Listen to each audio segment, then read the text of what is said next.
Be holy, for I, the Lord your God, am holy. You must therefore be perfect, just as your heavenly Father is perfect. These two sentences stand out very strikingly in God's words to us today, from the first reading and from the gospel passage. God is inviting us to reevaluate our understanding of what our vocation is all about, to be holy. And for today, as his disciples, our call to perfection. That runs through our readings today. The first thing to look at is, what is holiness? Sometimes we restrict holiness to something we see externally. Somebody coming to church to kneel down to pray. I mean, all of the prayers, you make every effort to come to church on Sunday. You make every effort to keep the commandments of God, etc. And we see people who do such things, we classify them as holy. But I think it is much more deeper than that. Holiness calls us to behave like God, to behave like Jesus, to allow the spiritual nature that we each share by virtue of our baptism, that we are children of God, to give that spiritual nature some measurement to shine forth. It demands of us Christians to go beyond the ordinary, to go beyond what is expected generally of every person, to go the extra mile for God. And this deals with interrelationships, because we are not created to be alone. We are meant to socialize, to interact. So our holiness and our call to perfection is reflected in the way and manners that we live our lives and relate with people around us.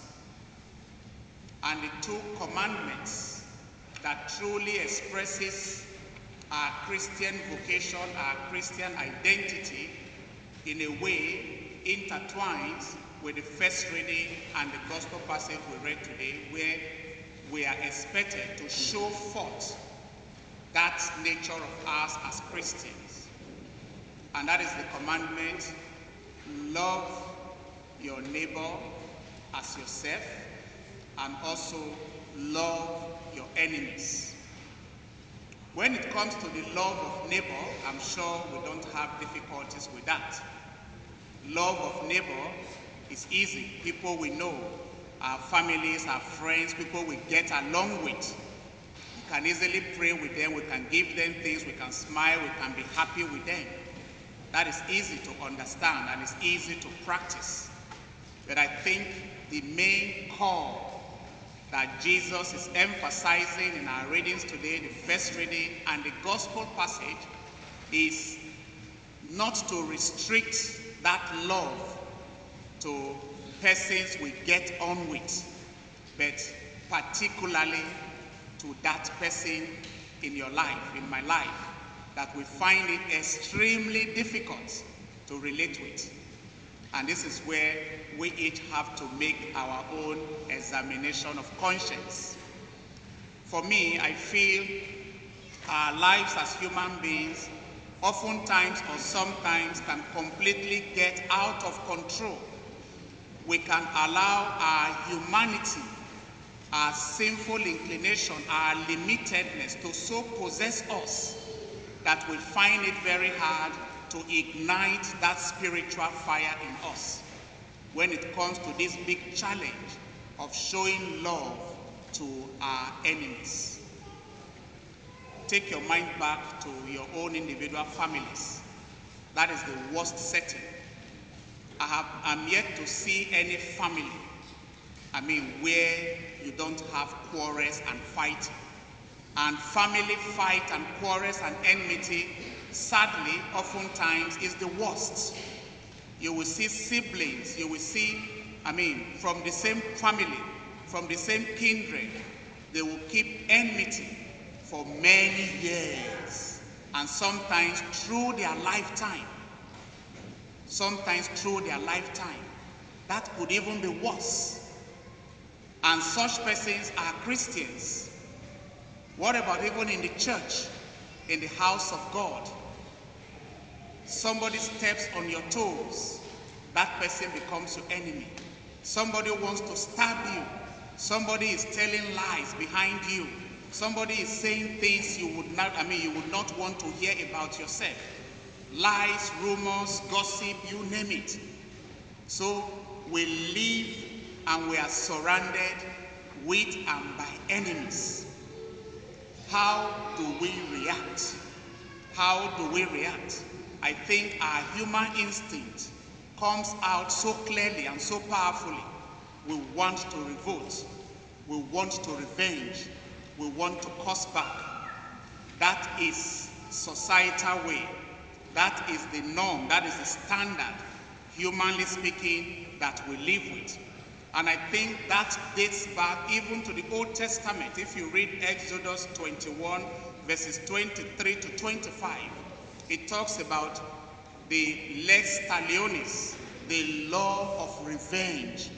If somebody pulls one eye from you, commensurately pull that person's second eye. In Nigeria, we have this in the song, do me, I do you, God, not the verse. We do that. So if somebody cuts off your hand, you must retaliate. There is that power to revenge and to pay back. And whether you like it or not, it comes instinctively. It just comes as a natural reaction. We want to revenge.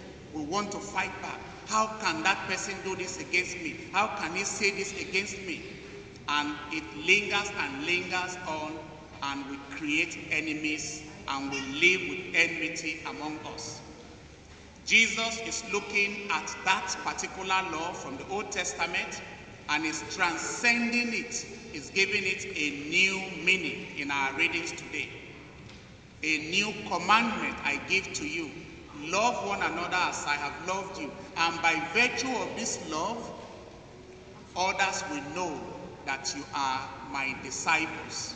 Others will know that you are Christians. So as Christians, we are called to do more than the ordinary, to kill that natural instinct in us that wants to revenge, that wants to fight back, that wants to protect our pride and our image, and to consider such moments of fighting back to put God first, and instead to love and to pray for those persons who we consider as our enemies. I'm saying it, I'm not going to tell you it's an easy thing. It is very difficult. It is the most difficult part of our Christian life. We all struggle with it. And we already do the revenge and want to pay back before we think about the consequences. But Jesus is telling us today, we should put him first and behave like him. He too was hemmed round by so many enemies. Very soon we are going to begin Lent. Look at the stations of the cross that tells the story of a good man, how he suffered, how he died. But how did he react himself? Patiently. He bore it all to the very end. And at the end, even when he was dying on the cross, he gave that perfect example to you and I, to Christians, for us to emulate when we each to face our own crucifixion and sufferings. Father, forgive them. They do not know what they are doing. Father, forgive them. In other words, excuse your enemies. If we continue to allow our enemies to occupy our thoughts, to make us crazy, to make us sick, as someone says, we make them the landlord of our lives. When we see them, your heart goes boom. Whether you pretend or not, it is something that gives us pain and makes us sick. And our Lord is saying, we must begin to liberate ourselves. Allow people to be people. You cannot change people. Allow people to be people and keep them in prayers. God knows your struggles. To be holy is to go the extra mile. To be holy is to continually show forgiveness, especially when it hurts. Those moments you want to seek retaliation, those moments you want to use the bad word because somebody has also used it against you, to just allow that spiritual nature of yours to come forth and to allow the grace of God to touch you at that particular moment. It's not saying if somebody is coming to stab you, embrace the person and allow the person to stab you. No. But if you are face to face with evil, if you are face to face with your enemy, be more tactful. Fight your enemy with perseverance and prayers. Fight your enemies with perseverance and prayers. Place that person in the hands, in the care of God. Allow God to be the God of justice and allow God to be the God of revenge.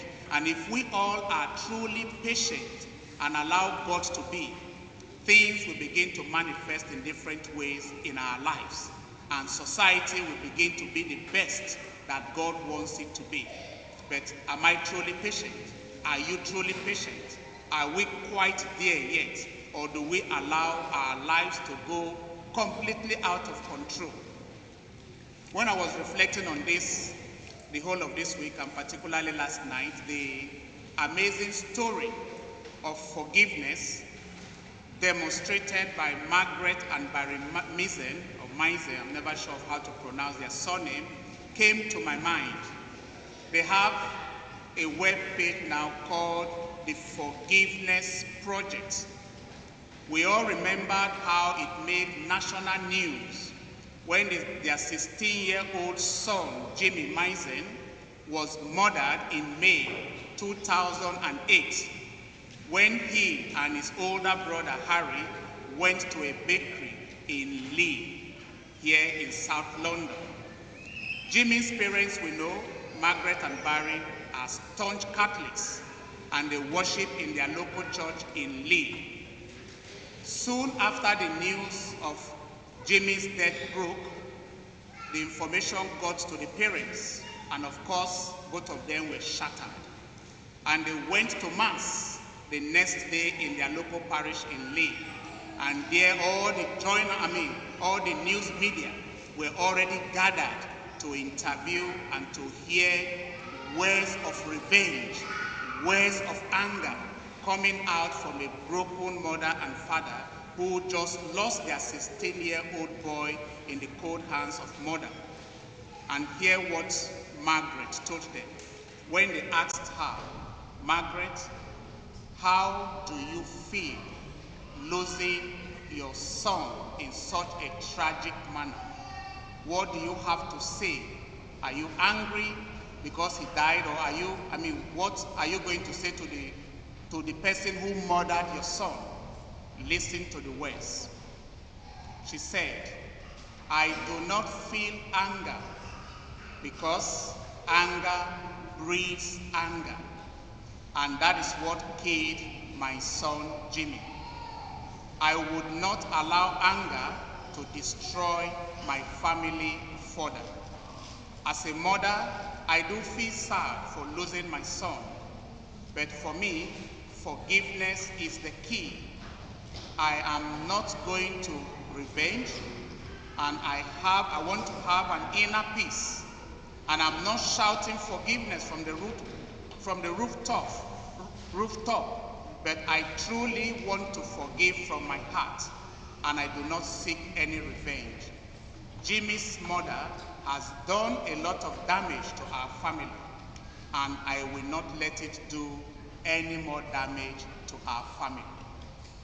Powerful words from a mother, and he shocked those who were interviewing her, who wanted her to say, no, that man will die. will go to prison, I'm going to retaliate.